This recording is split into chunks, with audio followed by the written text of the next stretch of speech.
जय नारायण। आज data handling in Python हम स्टार्ट करेंगे। देखो, कोई भी प्रोग्रामिंग लैंग्वेज हो, कोई भी, उसमें कुछ फंडामेंटल ब्लॉक्स होते हैं और उस फंडामेंटल को यूज़ करते ही हम प्रोग्राम लिखते हैं किसी भी प्रोग्रामिंग लैंग्वेज का।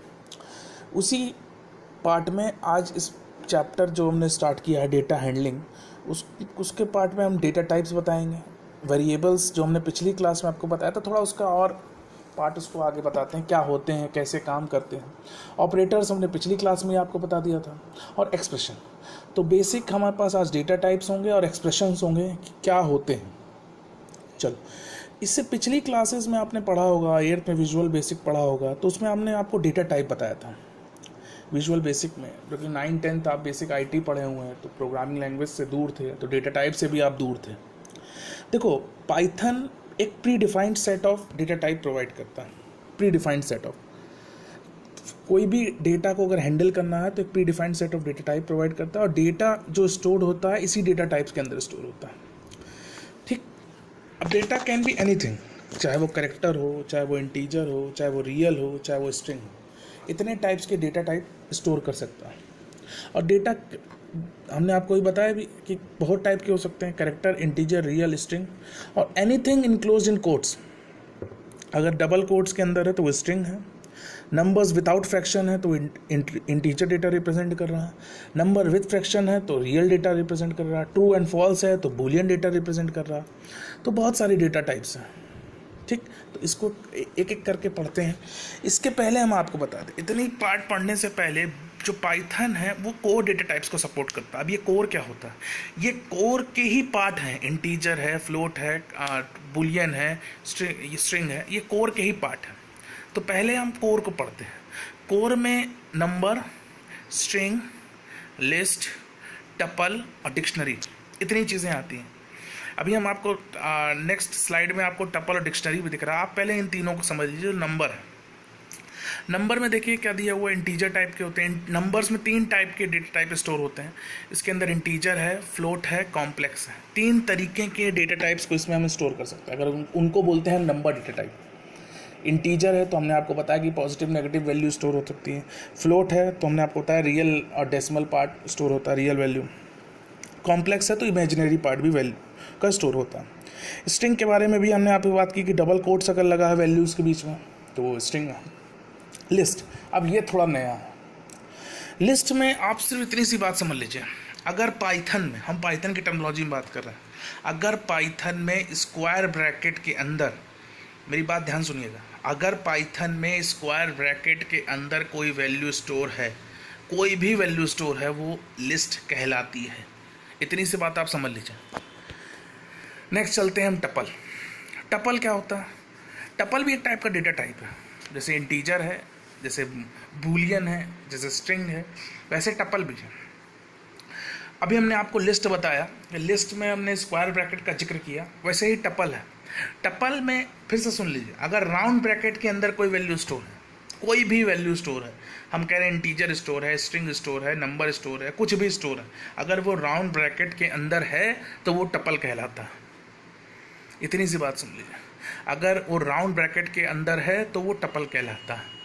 इसको तीनों अभी हम आगे आपको ब्रीफ भी करेंगे, थोड़ा थोड़ा इंट्रोडक्शन देंगे, क्योंकि पूरा पूरा पार्ट है इसके क्लास 11th के सिलेबस में आपको पढ़ने के लिए। तो वो जो पूरा पूरा चैप्टर है उसको हम आगे पढ़ाएंगे जब आगे आएगा। सिर्फ अभी इतना सा पार्ट है कि आप इंट्रोडक्टरी पार्ट इनका समझ लीजिए कि क्या होता है, ये बहुत जानना जरूरी है।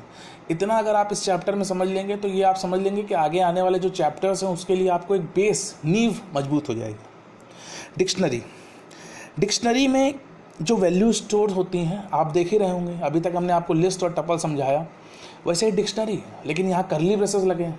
तो अब आप कहेंगे सर कर्ली ब्रेसेस के अंदर जो वैल्यू स्टोर है उसे डिक्शनरी कहेंगे? तो हमारा आंसर होगा नहीं।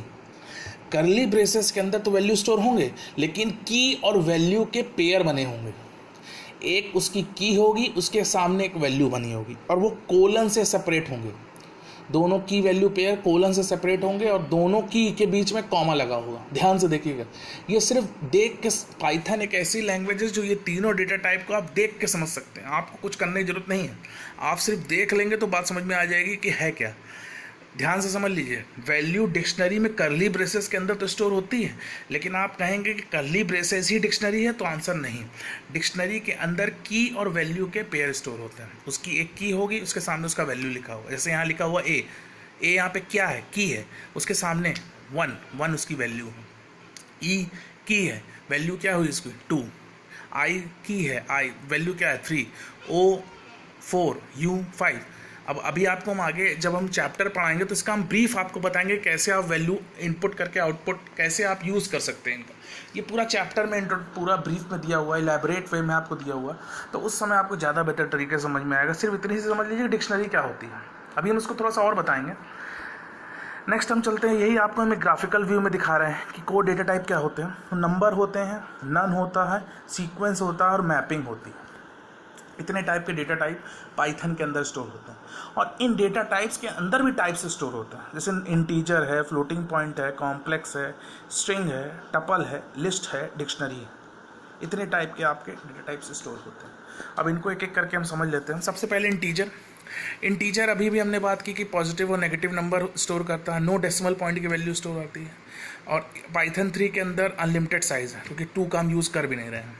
फ्लोटिंग पॉइंट में पॉजिटिव और नेगेटिव रियल नंबर्स आते हैं with a decimal point. Example आपके सामने है, a इज इक्वल टू 101.2 है, तो प्रिंट ए करेंगे तो आउटपुट 101.2 ही आएगा।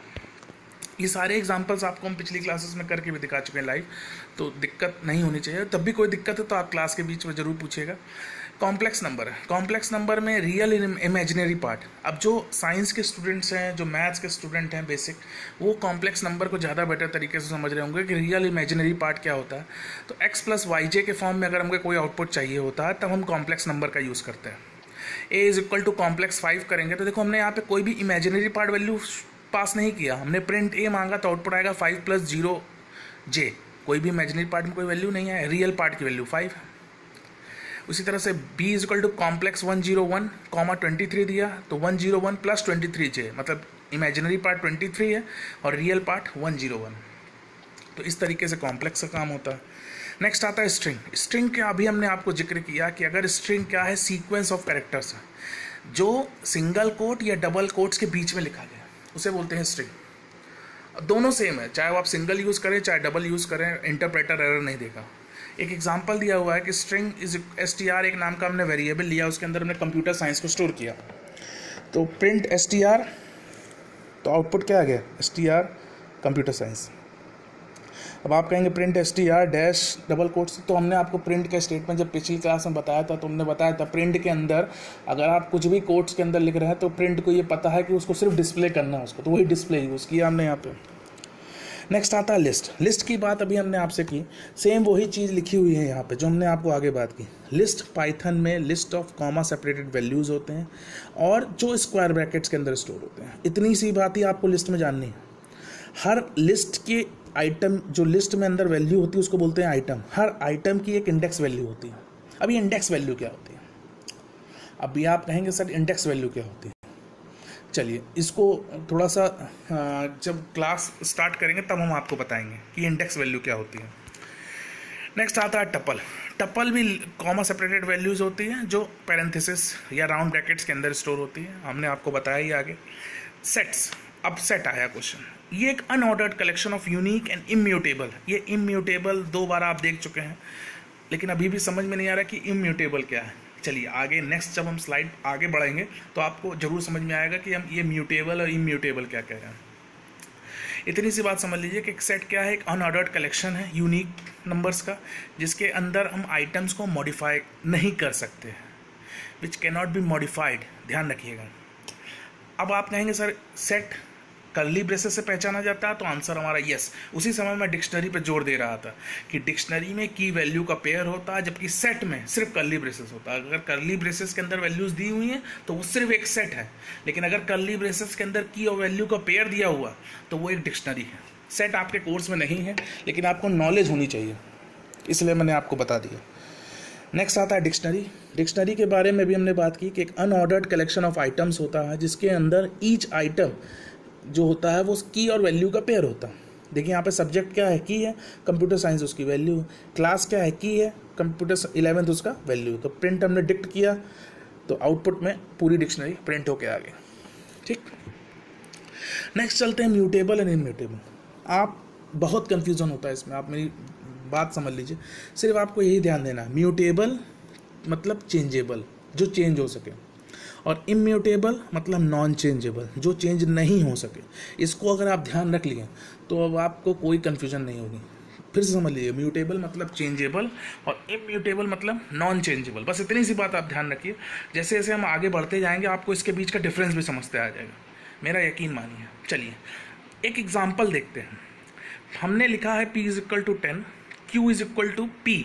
अब यहाँ का मतलब आपको पिछली क्लास में समझा दिया कि असाइनमेंट ऑपरेटर है, मतलब P की वैल्यू Q को मिल गई है, और R = 10 ये हमने एक आइडियली पे टाइप किया। तो इसका मतलब आप लोग जान रहे हैं कि P की वैल्यू भी 10 है, Q की वैल्यू भी 10 है और R की वैल्यू भी 10 है।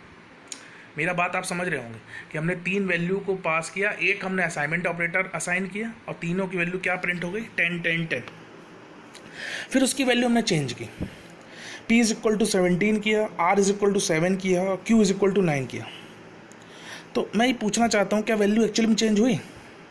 आप कहेंगे हाँ हुई, लेकिन नहीं, इंटरप्रेटर ने वैल्यू चेंज नहीं की। ये आपके नज़र में है कि वैल्यू चेंज हो गई, लेकिन इंटरप्रेटर ने वैल्यू चेंज नहीं की। वैल्यू ऑब्जेक्ट्स चेंज हुए हैं, वैल्यू चेंज नहीं हुई। अभी भी जो वैल्यूज़ हैं वो एज इट इज़ पड़ी हुई हैं, लेकिन सिर्फ उसके जो रेफरेंस हैं वो रेफरेंस नेम चेंज हो गए। देखिए पाइथन हमेशा जो वैल्यूज़ को स्टोर करता है वो एक्चुअली ऑब्जेक्ट्स होते हैं। जैसे हमने लिखा P = 10, तो 10 यहाँ पे क्या है, ऑब्जेक्ट है, और P यहाँ पे क्या है, वेरिएबल नेम है, जिसके हम रेफरेंस नेम कहते हैं। अब बात समझिएगा, हमने लिखा था इसके पहले प्रोग्राम में, आप देखिए हमने लिखा ना P = 10। अब P = 10 में 10 तो वैल्यू है, और वैल्यू को हम पाइथन में ऑब्जेक्ट्स कहते हैं, लेकिन जो P है वो एक्चुअली में रेफरेंस नेम कहलाता है। जिसे हम वेरिएबल नेम कह रहे हैं उसे हम रेफरेंस नेम कहलाते हैं। चलिए इसको एक एग्जांपल से समझते हैं। हम पिछली क्लास में भी आपको इस चीज़ के बारे में बताए थे, इसको फिर से रिपीट कर देते हैं। सपोज हम असाइन करते हैं A = 10 को। ठीक, 10 यहाँ पे क्या है, एक ऑब्जेक्ट है, और A क्या है, उसका रेफरेंस नेम है। देखो रेफरेंस वेरिएबल है और उसका एक ऑब्जेक्ट है। चलो नेक्स्ट में हम करते हैं, इफ़ वेरिएबल B को लेते हैं और वेरिएबल B = 10 भी कर देते हैं। तो अब A और B दोनों किसको पॉइंट कर रहे होंगे, 10 को। पिछली क्लास में भी हमने इस चीज़ को नोटिस कराया था कि जो वैल्यू होती है वो डिफरेंट ऑब्जेक्ट्स अगर मैं सेम किया तो उसकी वैल्यू दोनों सेम ऑब्जेक्ट पर रेफर कर रही होती है। अब हमने उसको चेंज कर दिया, B की वैल्यू हमने 20 कर दी, B की वैल्यू 20 कर दी, तो B का जो रेफरेंस वेरिएबल है वो चेंज नहीं हो रहा, न्यू ऑब्जेक्ट पे वो वैल्यू अब पॉइंट कर रही है। अब B किसको पॉइंट कर रहा है, 20 को पॉइंट कर रहा है, और A किसको पॉइंट कर रहा है, 10 को पॉइंट कर रहा है। रेफरेंस वेरिएबल चेंज नहीं हो रहा, उसकी वैल्यू चेंज हो रही है। आपको इससे ज़्यादा बेटर तरीके से अभी जब हम एग्जांपल समझाएंगे तब तो आपको ज़्यादा बेटर तरीके से समझ में आएगा। चलिए देखिए म्यूटेबल क्या क्या होते हैं। म्यूटेबल ऑब्जेक्ट्स, म्यूटेबल में लिस्ट, डिक्शनरी और सेट्स आते हैं, क्योंकि ये चेंजेबल है। चेंजेबल का मतलब इनको हम प्रोग्राम के बीच में चेंज कर सकते हैं। सपोज हमने 1 2 3 4 5 स्टोर किया, हमें नहीं पसंद है, हमने 4 को हटा के 3 ले लिया, 4 को हटा के 6 7 ले लिया, जिसको भी हमको चेंज करना है, ये चेंजेबल। डिक्शनरी चेंजेबल है, सेट्स चेंजेबल है। इम्यूटेबल मतलब नॉन चेंजेबल, इंटीजर है, फ्लोट्स है, बूलियन है, स्ट्रिंग है, टपल्स है, ये चेंजेबल नहीं है। इनको आप अगर प्रोग्राम के दौरान चेंज करेंगे तो एरर दे देंगे, ये चेंज नहीं हो सकते, मॉडिफाई नहीं हो सकते। एक बार जो प्रोग्राम के स्टार्टिंग में आपने फिक्स कर दिया वो पूरे थ्रू आउट द प्रोग्राम वो चेंज नहीं हो सकता। आप कहेंगे सर ये कांस्टेंट है, नहीं ये कांस्टेंट नहीं है, इसको हम कांस्टेंट वर्ड यूज़ नहीं कर सकते। ठीक, अब देखो वेरिएबल इंटरनल, जो वेरिएबल क्या काम करता है, कैसे काम करता है वो हम दिखा रहे हैं।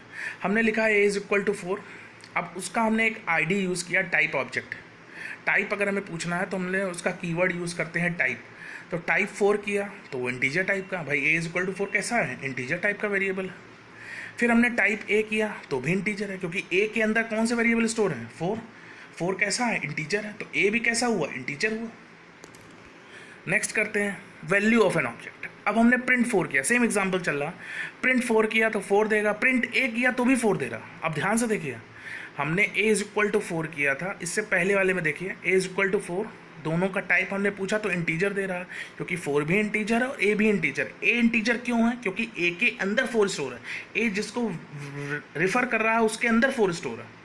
सेम चीज़ हमने यहाँ पे यूज़ की, प्रिंट 4 किया, 4 हमने प्रिंट किया, प्रिंट A किया तो भी 4 आ रहा। अब देखिए ID, ID of an object. अब हम आईडी जब फोर करते हैं तो देखो यहाँ का भी एड्रेस सेम है और जो आईडी ए कर रहे हैं इसका भी एड्रेस देखो सेम है, दोनों का एड्रेस सेम है।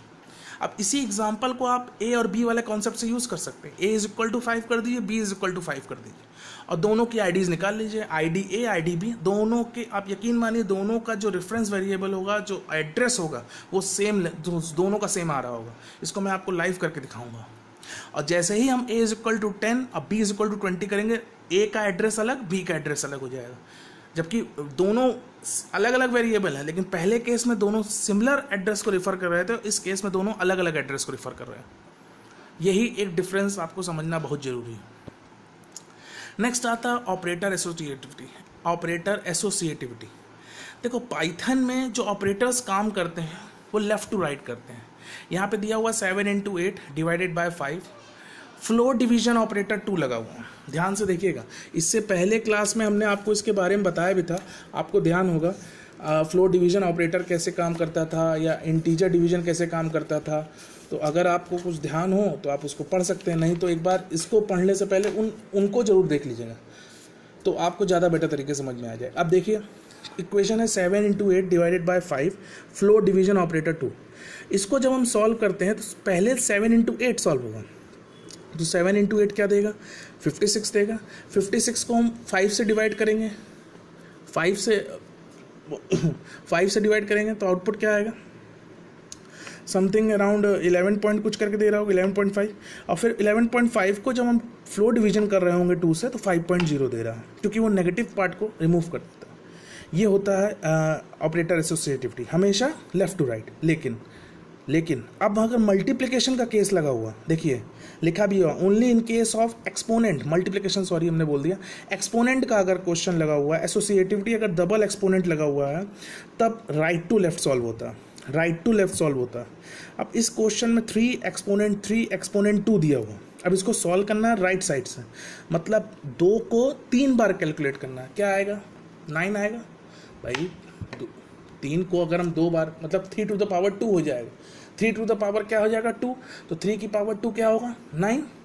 अब 9 एक्सपोनेंट 3 मतलब 3 को 9 बार मल्टीप्लाई करिए, देखिए आउटपुट 19683 आ जाएगा। होप करता हूँ इतना समझ में आया होगा। जो भी क्वेश्चंस होंगे उसको आप जरूर पूछिएगा। आगे बढ़ते हैं। नेक्स्ट आता है एक्सप्रेशन।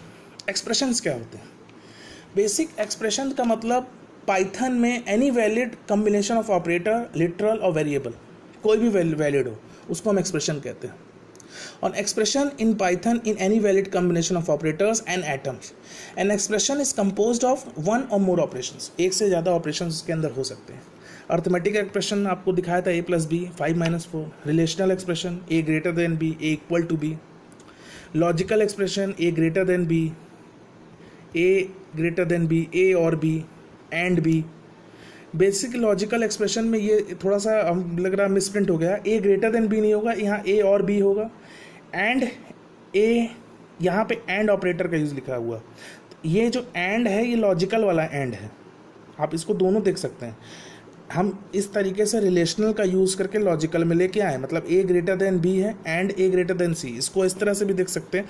अगर आप ये चाहते हैं कि नहीं सर कन्फ्यूजन हो रहा, तो आप सिग्नल्स का हटा दीजिए लॉजिकल एक्सप्रेशन का, a एंड b लिख लीजिए, a एंड c लिख लीजिए, a और b लिख लीजिए, तो इस तरीके से हम लॉजिकल एक्सप्रेशंस को देख सकते हैं। स्ट्रिंग एक्सप्रेशन, स्ट्रिंग एक्सप्रेशन में मतलब दोनों स्ट्रिंग दिया हुआ उसके बीच में हमने प्लस का साइन लगा दिया, तो इसका आउटपुट पंकज कुमार आएगा। ठीक, नेक्स्ट और लास्ट टाइप कास्टिंग, बहुत इंपॉर्टेंट। देखो टाइप कास्टिंग का मतलब कोई भी वेरिएबल अगर इंटरनली चेंज होता है, अगर इंटरनली जैसे हमने लिखा हुआ इंटीजर टाइप की वैल्यू है, उसको हम वैल्यू जब डेटा यूज़र देता है, इंटीजर टाइप का हमने लिखा हुआ है a = 5, और वो मॉडिफाई होके इतनी बड़ी वैल्यू हो जा रही है लास्ट में कि वो इंटीजर स्टोर ही नहीं कर पा रहा। तो अब स्टोर नहीं कर पाएगा तो उसको हमको लार्जर वे में करना पड़ेगा, तो उसको बोलते हैं टाइप कास्टिंग। अगर ये अपने आप हो रहा है तो उसको बोलते हैं इम्प्लिसिट टाइप कास्टिंग। अगर ये कन्वर्जन, टाइप कन्वर्जन का मतलब एक डेटा टाइप से दूसरे डेटा टाइप में जाने का, ठीक, अगर ये अपने आप हो जा रहा है बाय इंटरप्रेटर, अपने आप का मतलब बाय इंटरप्रेटर, तो इसको बोलते हैं इम्प्लिसिट टाइप कन्वर्जन। और अगर ये मैनुअली हो रहा तो इसको बोलते हैं एक्सप्लिसिट टाइप कन्वर्जन। सिंपल। देखो एक्सप्लिसिट टाइप कन्वर्जन का ही एग्जांपल दे सकते हैं, क्योंकि इम्प्लिसिट इंटरप्रेटर खुद कर देता है, तो इसके लिए हम कोई एग्जांपल नहीं है। सिर्फ डेटा टाइप और आइडेंटिफायर हमने लिखा a is equal to 4, b is equal to int a। इसका मतलब जो a है, जो इनपुट हुआ यहाँ पे क्या है, स्ट्रिंग इनपुट हुआ, लेकिन उसको हमको जो आउटपुट देना है b में वो कैसा देना है, इंटीजर में देना है।